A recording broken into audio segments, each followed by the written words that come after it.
So at this point, folks, and I think that this is really relevant to you, we're just going to assume that your instructor has asked you not only to write on freshwater fish diseases of the Northwest, but they've also set a requirement for you that you use a scholarly article. Now, as we noted, there is no preference in regular Google for scholarly articles or scholarly materials generally. In order to assure that you are receiving those scholarly articles that are often required for our schooling, we're going to use, obviously, Google Scholar. Now, you've already seen Google Scholar without any sort of search term put into it, but really searching Google Scholar is identical to searching regular Google, excuse me. You can see here that I've typed in whirling disease, and I've kept the radio dot in articles. Case law only pertains to, as you can imagine, laws and hearings, etc. So we're going to stick with the articles, and I'm going to press search and show you that suddenly Google Scholar differs from the results we get in regular Google.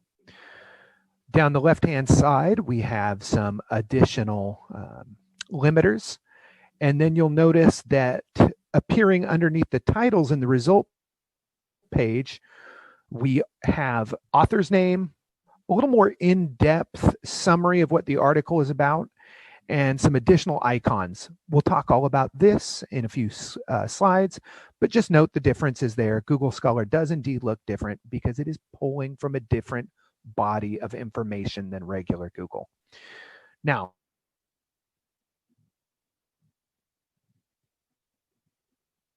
that's not the best expression I've seen Ben in, but he is currently frozen.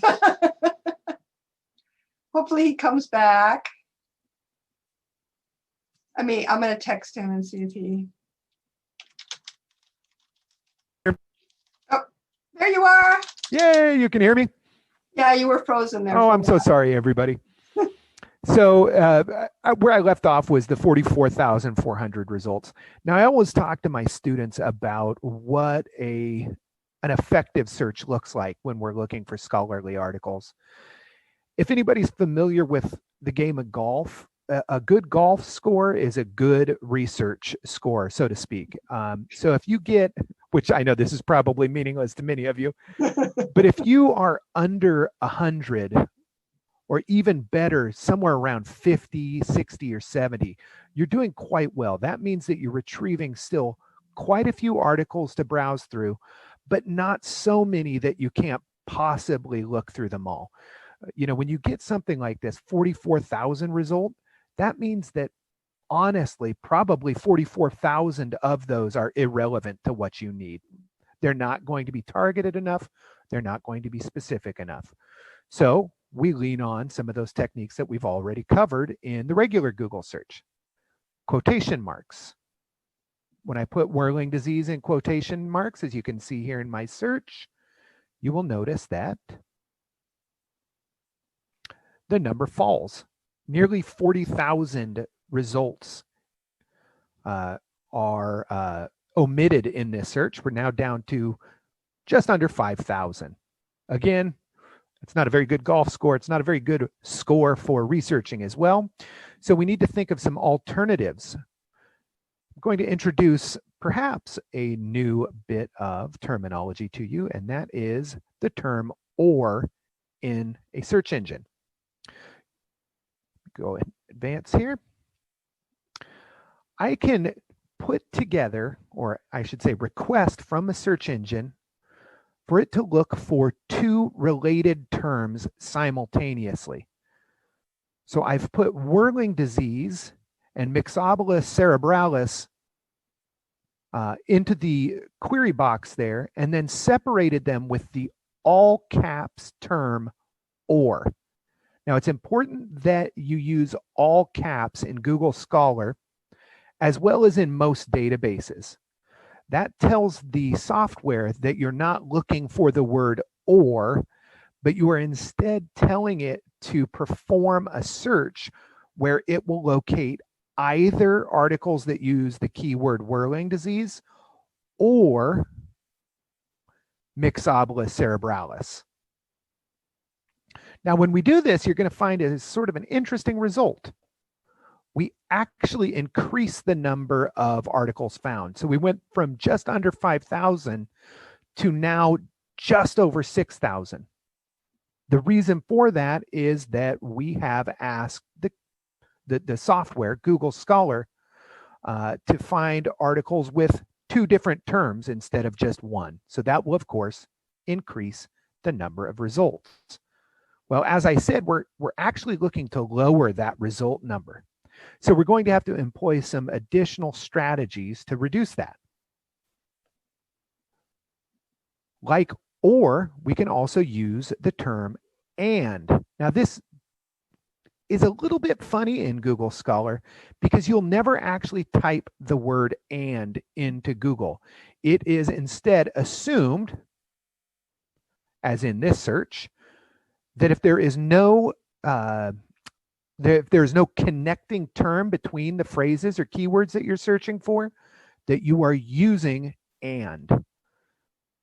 For example, here we have asked Google Scholar to find either whirling disease or Myxobolus cerebralis in a scholarly article. What it will also do is find the term Madison River in any and all of these. Even though you can't see the term and, it's in there. It is assumed by Google to be in there. So you will find articles that use the term whirling disease and Madison River in all of these resulting articles, or you will find the keyword term Myxobolus cerebralis and Madison River in all of these results. It's a little bit confusing, and I wish Google did a better job of allowing users to construct these searches. But, you know, like my grandpa always said, you dance with who brought you. So Hey, Ben, this is what we have to deal with. Ben, if you put and in there, is that going to mess it up? Theoretically, it shouldn't even recognize it, and it may try to search for the term and, but I believe and, like the article the, is a stop word, and so it may just completely ignore it. In the documentation that I've read that was published by Google itself, they have asked users just to completely omit and from their searches. Folks, are there any questions about the and search before I show you the results? Because it really is kind of confusing. Again, I'll repeat, what you're asking it to do here is to find whirling disease and Madison River, or Myxobolus cerebralis and Madison River. So you're really asking it to pair that Madison River term with the 2 terms that are separated with the or function. So it's a little bit strange, but let me show you. The proof is in the pudding. When you do search for that, you'll notice that we drop from, I believe just north of 6,000 to now 377. That's terrific, especially for a Google search. I think if you search your heart of hearts, you will know that you've probably never Googled anything and received so few results. At It's least a I hadn't. miracle, Ben. It's a miracle. Praise be. All right, so we're down to 377. That still doesn't really meet my criteria of a great search, but it does give me a little bit of confidence that I'm doing the right things. Do we have somebody that asked a question in the chat, Mary, or are we okay? There's one question. Is there a limit on how many questions in the parentheses? How many in the quotes, I'm assuming? Okay, so in the quotation marks, no, there isn't. There in theory is not. However, you'll find that if you continue to use terms connected by that implied and, that eventually what it will do is narrow your search down to 0 results. So what I tend to do is always start with as few as terms as possible and then add new terms one by one in order to slowly whittle down that number of results as as opposed to completely eliminating them from the beginning with a number of terms. Does that help? Okay. I'm going to go ahead and introduce one more, and this is something you folks are actually familiar with. I'm sorry. I'm going to show you that you can also use domain with Google Scholar. This is no different from what Mary did with regular Google. And the reason I decided to demonstrate this is when we looked at the Western, I'm not recalling, Western Waters Conservatory, I believe. That is a government website that does publish scholarly articles, particularly on diseases of Western watersheds. So you can see there that I've added site:.gov, and I have not separated the term Madison River and that site.gov with any additional language. So Google Scholar is going to assume there is an and there. So now what we're searching for is whirling disease and Madison River and a website that ends in .gov. Or we are searching Myxobolus cerebralis and Madison River and a government website. So you can see how it starts to build one upon the other, becoming more and more complex and more focused. When I search for it using that string, I win.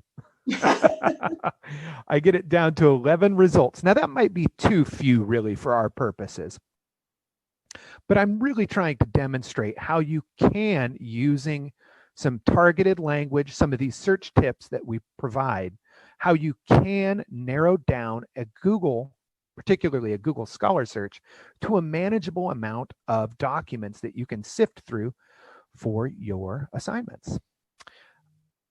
Any questions there? I'm not seeing any, Ben. Terrific. So really quickly, you'll see that on the right-hand side there, folks, I have highlighted a link that says pdfutah.gov.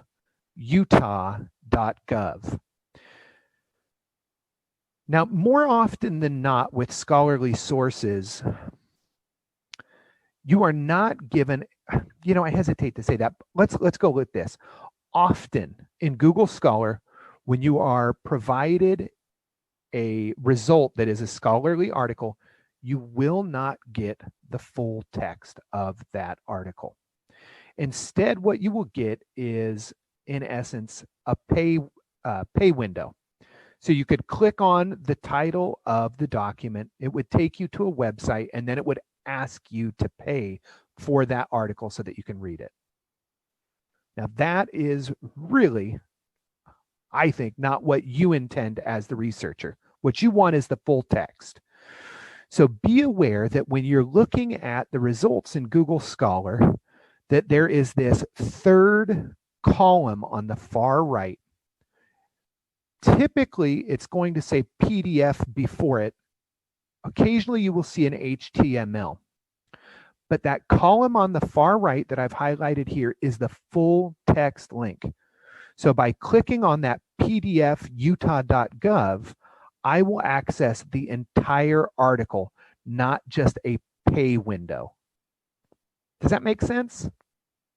Mary, do you want to add to that? I feel like maybe I've gotten a little too confusing there. No, I mean, I think we're going to get to this too, that if any of you have already searched Google Scholar and not done this, you need to set up Google Scholar on your computer. Mm-hmm. It's like a one-time thing. You set it up on the computer you use at home so that those links in the third column Ben's talking about will appear.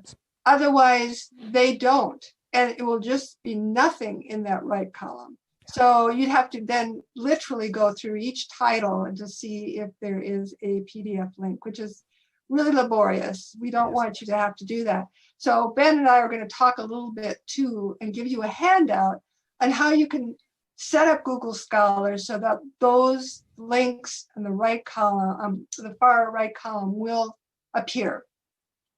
So that's about what I wanted to say at this point, Ben. More to come.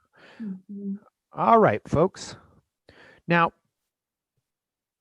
aside from what we've already shown you with the quotation marks, the or, the implied and, the domain search using that term cite colon and then whichever domain you would like to search for, Google Scholar gives us additional options.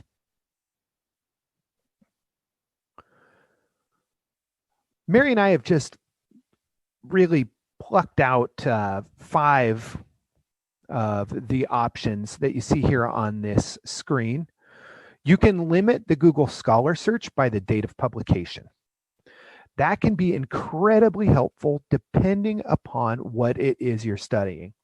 What I always like to tell students is that if you are looking into medical science or computer science, you should make sure that those articles are within an acceptable range of publication date. The last 5 years, the last 3 years, something relatively recent, because that particular discipline is changing so rapidly that you want to assure the accuracy of the information by reading the most recent articles. However, occasionally you'll be asked to write an essay on a topic like Egyptology. The date range there can be quite a bit greater. I'm not sure how many advances in Egyptology have been made in the last 50, 100 years. So just be aware that there is that limiter for date range, and depending on what it is that you're researching, which discipline you are researching, it is going to be more or less helpful to narrowing your results. This won't narrow your results, but there's also quotation marks that will allow you to get the citation for your essay. This is often a requirement of professors at Spokane Falls Community College, and it will allow you to cite the article in MLA, APA, I believe Chicago, a variety of styles that will be requested of you here at SFCC. There is a cited by button that will allow you to see who has used a particular article to write their own article. In essence, you can kind of see the pedigree of an article by clicking on that link. If it is an incredibly important article, you will find that the number of people that cite it is greater than a lesser article, an article of lesser importance. So in a really blockbuster article, something perhaps by Charles Darwin, you would see that that article would have been cited, or that book would have been cited hundreds of thousands of times. Whereas something by, I don't know, maybe a lesser known biologist like Ben Ugaldia would have only been cited maybe once or twice. You can use those cited by numbers to sort of establish how important that particular article or book is in the larger field of study. Related articles allows you, the researcher, to automatically have Google Scholar generate a search that will provide you with additional similar resources. And then we already looked at that full text article links. So just really quickly, if you didn't notice this as we were kind of zooming through our other slides, you'll find that date limiter for publication on the left-hand side there. We're currently looking at any time, in essence, all the articles published that match my search query there, whirling disease or myxobolus cerebralis, Madison Rivers site.gov. If I were to click on 2021, I imagine I would probably get 0 articles. So do be aware that with these limiters, you can narrow your results down to 0. Play around with them and be critical as you're doing it. We've only had, what, 2 weeks of 2021 so far, and so there's probably not too many scholarly articles published as of yet.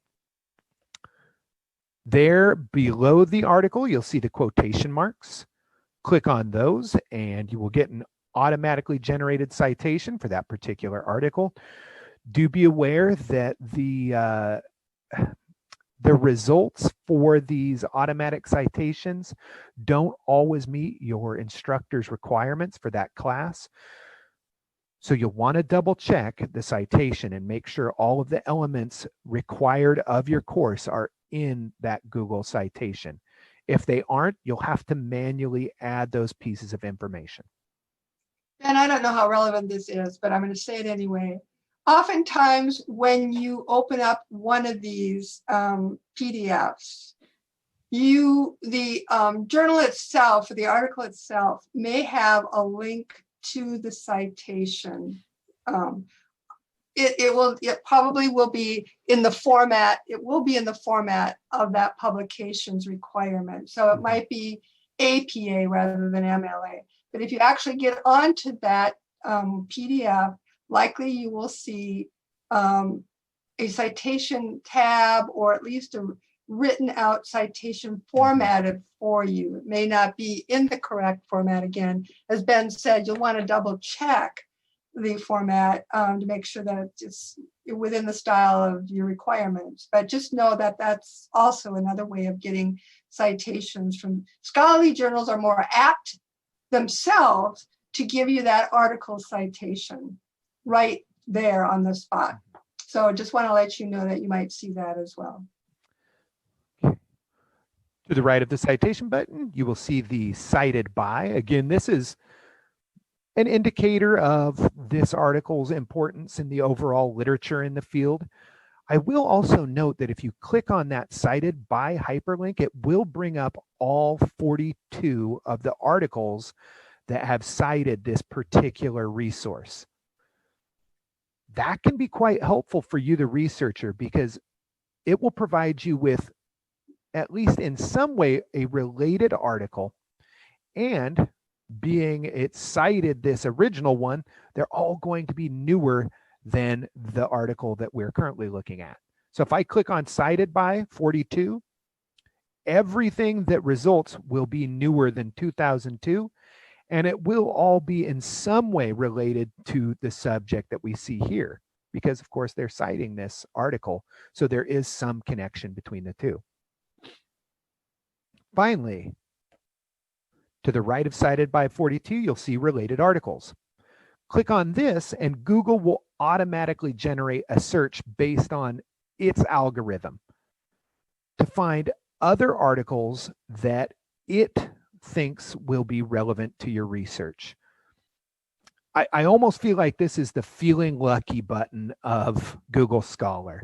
Sometimes it works quite well, other times it doesn't. And you will have to often use some of those techniques to refine the number of resulting articles. Give it a shot. Like I said, if you're lucky, it may work very well. It may point you in the direction of the perfect article. It may not, but it's worth the experimentation. Any questions about some of those additional features on Google Scholar? So let's just back up. We've talked about limiting by domain. We've talked limiting using the quotations. We've talked about limiting using or and. Anything else, Ben? Yeah, I mean, those are your query search strings. So that the search box, I guess, those are really what you can utilize in the search box. Outside of that, you're left to use what Google provides on the page we're looking here. The time limitations, the publication date limitations, the cited by, and the related articles. I'm going to be honest, our subscription databases do a better job of providing a broader menu, a broader selection of limiters than Google Scholar does. However, Google Scholar is going to find you articles that we just don't have available through our databases. So it really is a valuable tool for research, despite the fact that it may not be quite as advanced as a subscription database through the library. Yes, the PDF options, PDF links to the articles typically are full text. There may be a time you pop in there and you hit a paywall, and that it will be pretty obvious when you hit those kind of websites that will take you directly to the publisher or whoever funded it. Mm-hmm. And then, they may have a PDF link on the publisher's website, which gets you all excited. Oh boy, I'm going to click that. And you click it, and then it asks you to pay for it. Yes. So, but Ben, I'm trying to remember, we have interloan on here, don't we? Yes, we do. In fact, this is a Yeah, so perfect transition because that's what our next slides are about. Yes. Yeah, I'll tell you, there is probably nothing more depressing than finding the perfect article, clicking on it, and then seeing how much these scholarly articles could cost you out of pocket. Oh, yes. $50, $100. These are really low ball cost amounts for some of this research. So what do you do if you are faced with a paywall?